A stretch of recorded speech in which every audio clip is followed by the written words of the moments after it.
কর ও ব্যয় সংক্রান্ত একটি বিলকে কেন্দ্র করে যুক্তরাষ্ট্রের প্রেসিডেন্ট ডোনাল্ড ট্রাম্প ও টেসলার প্রধান নির্বাহী ইলন মাস্কের মধ্যে চরম উত্তেজনা সৃষ্টি হয়েছে। একসময় পরস্পরের রাজনৈতিক মিত্র হলেও বর্তমানে তারা প্রকাশ্যে একে অপরকে কটাক্ষ করছেন। বিশ্লেষকরা বলছেন এ দ্বন্দ্ব কার্যত তাদের রাজনৈতিক সম্পর্কের সমাপ্তি ঘটালো। গত বৃহস্পতিবার এক সংবাদ সম্মেলনে ট্রাম্প বলেন, ইলনের আচরণে আমি অত্যন্ত হতাশ। আমি ভেবেছিলাম আমরা ভালো বন্ধু, কিন্তু এখন মনে হচ্ছে সে বদ্ধ উন্মাদ হয়ে গেছে।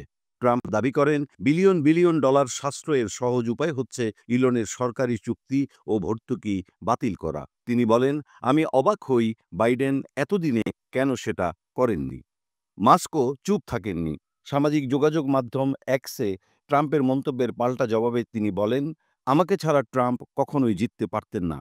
তিনি আরও দাবি করেন রিপাবলিকান পার্টির বিজয়ে তার গুরুত্বপূর্ণ ভূমিকা ছিল এবং ডেমোক্রেটরা এখনও কংগ্রেসে থাকত যদি না তিনি হস্তক্ষেপ করতেন। বিতর্কিত বিগ বিউটিফুল ব্যয় বিলটি মার্কিন প্রতিনিধি পরিষদে ইতোমধ্যে পাশ হয়েছে এবং সিনেট ভোটের অপেক্ষায়। বিলটির মূল লক্ষ্য সরকারি খরচ কমানো হলেও মাস্ক একে জঘন্য বলে আখ্যা দিয়েছেন এবং দাবি করেছেন এটি যুক্তরাষ্ট্রের ঋণ বাড়াবে ও বাজেট ভারসাম্য নষ্ট করবে।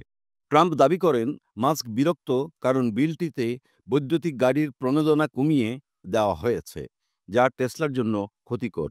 তবে মার্কস তা অস্বীকার করে বলেন তিনি নিজেই প্রণোদনা বাতিলের পক্ষে ছিলেন। তার মূল আপত্তি বিলটির অযৌক্তিক ও অপ্রয়োজনীয় খরচ নিয়ে। এই বিতর্কের মধ্যে বৃহস্পতিবার টেসলার শেয়ার মূল্য 14% হ্রাস পায়, যা বাজারে মাস্ক ট্রাম্প দ্বন্দ্বের প্রভাব স্পষ্ট করে তোলে।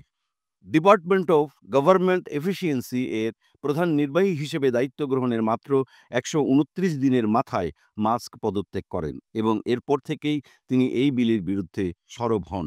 ডিওজিই দাবি করে মাস্কের সময়ে তারা $180 বিলিয়ন সাশ্রয় করেছে।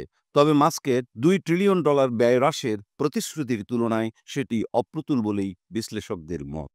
সাম্প্রতিক পোস্টে মাস্ক দাবি করেন এখন সময় এসেছে একটি নতুন রাজনৈতিক দল গঠনের, যা সত্যিকার অর্থে আমেরিকার 80% জনগণের প্রতিনিধিত্ব করবে। ট্রাম্পের বিরুদ্ধে তিনি একের পর এক বিস্ফোরক মন্তব্য করে বলেন তার বিশ্বব্যাপী শুল্ক নীতি যুক্তরাষ্ট্রকে অর্থনৈতিক মন্দায় ঠেলে দেবে এবং তিনি প্রয়াত যৌন অপরাধী জেফ্রি এপস্টাইনের গোপন নথির সঙ্গে ট্রাম্পের নাম রয়েছে বলেও ইঙ্গিত করেন। মাস্কের এমন মন্তব্যকে হোয়াইট হাউস দুঃখজনক বলে উল্লেখ করেছে। প্রেস সেক্রেটারি জানান বিলটি মাস্কের পছন্দ না হওয়াতেই তিনি এমন প্রতিক্রিয়া দিচ্ছেন। বিবৃতির পরপরই মাস্ক হুঁশিয়ারি দিয়ে জানান স্পেস এক্স তাৎক্ষণিকভাবে ড্রাগন মহাকাশ নিষ্ক্রিয় করার প্রক্রিয়া শুরু করবে। এই যানটি আন্তর্জাতিক মহাকাশ স্টেশনে সরঞ্জাম ও নভোচারী পরিবহনে ব্যবহৃত হয়। এদিকে কংগ্রেসের বাজেট অফিস জানায় বিলটি 10 বছরে যুক্তরাষ্ট্রের ঋণ $2.4 ট্রিলিয়ন বাড়াবে এবং প্রায় 1,10,00,000 মানুষ সরকারি স্বাস্থ্য বীমা হারাতে পারে।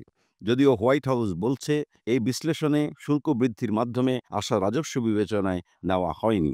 বিশ্লেষকদের মতে ট্রাম্প ও মাস্কের এই সংঘাত 2024 পরবর্তী রিপাবলিকান রাজনীতিতে গভীর প্রভাব ফেলতে পারে এবং ভবিষ্যতের রাজনীতিতে মাস্কের সম্ভাব্য স্বাধীন দল গঠনের ইঙ্গিত একটি নতুন যুগের সূচনা করতে পারে।